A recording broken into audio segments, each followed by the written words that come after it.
pong inissue ang court na warrant of arrest laban sa accused dun sa kaso na yon. Marami po sila, kasama din po doon ay si Cassandra Ong at si Harry Roque.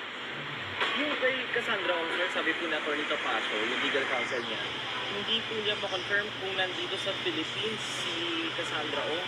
Paano po kaya yung magiging, paano isa-serve yung arrest warrant po?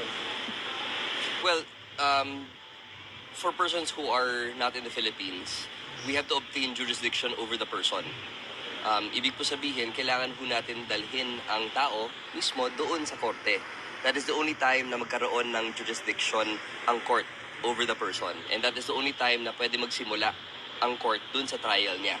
So, kailangan muna niya i-obtain yung jurisdiction. No? So, kung nasa ibang bansa po siya, we will have to go through diplomatic channels to be able to get her person back here into the Philippines to finally face her charges. Ganun din po kay former spokesperson Harry Roque, na alam naman natin na wala naman talaga siya dito sa bansa. Again, we will have to go through diplomatic channels. At marami po yan na diplomatic channels available sa atin. Pwede po na direkta tayo makipag-usap sa gobyerno kung saan ang accused. Pwede rin po tayo dumaan sa iba't ibang international organization. Kasama na din po dyan ang Interpol. So these are the remedies available to a country who is looking for an accused who is no longer here in the Philippines. Pero ang gusto naman po ng Department of Justice, lalo na ngayon na inisyuhan na po ng warrant of arrest ang mga akusado, i-face nila yung kanilang mga kaso sa court. That is all we want dahil ang gusto lang naman natin ay malaman ang katotohanan dito sa kaso na ito. Tayo po ay nag-issue ng resolution dito sa prosecution office, pero ang nag-issue po ng warrant of arrest ay ang korte na mismo. So, tayo ay isang party na lang lamang po doon sa court. As si Cassie Ong muna, meron na ba or maglalabas po ba tayo ng full departure order against him?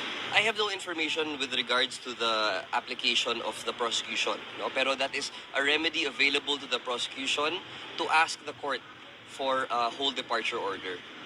So accurate po bang sabihin na possible siyang mangyari now that there is already a warrant of arrest against him? Yes, possible po na mangyari na mag-issue ang court ng whole departure order upon the request of the prosecution. Si former spokesperson Harry Roque, sinabi niya po sa statement niya kahapon that yung warrant of arrest gagamitin niya na isa sa mga evidence daw po sa pag-apply niya ng amnesty. Ano pong comment po ninyo doon? Depende po yan sa interpretation po ng gobyerno ng Netherlands. Ang sa amin naman po, marami po kasing ibang akusado dyan. Hindi natin siya sinisingle out. Kumbaga, sangkot siya sa isang krimen na may ebidensya naman, final ho natin yan sa korte at ang korte na mismo ang nag-determine ng probable cause para i-issuehan siya ng isang warrant of arrest. As to the guilt or innocence of Mr. Harry Roque, it is not for us to say. It is for the court to say. Pero ang sa amin lang, we found that there is a prima facie case with reasonable certainty of conviction with regards to his involvement in the case. So yan lang po ang ibig sabihin ng resolution natin sa DOJ. Ngayon po na nasa korte, doon po magpe-present ng karagdagang ebidensya ang prosecution, doon na din magpe-present ng mga depensa ang mga akusado. Kaya korte na po tayo maglalaban. At ngayon, dahil nga po na-file na natin sa court, we are now under the rule of sub judice. So we cannot anymore go through the merits of the case, kundi ang pwede ko lang ipaliwanag po sa inyo ay yung procedure. Kung ano ang pwedeng gawin ng prosecution, kung ano pwede mangyari, kung sakaling nasa labas po sila ng bansa, ganun lang po. But now that it's in court, we are now under the rule of sub judice. We can no longer talk about the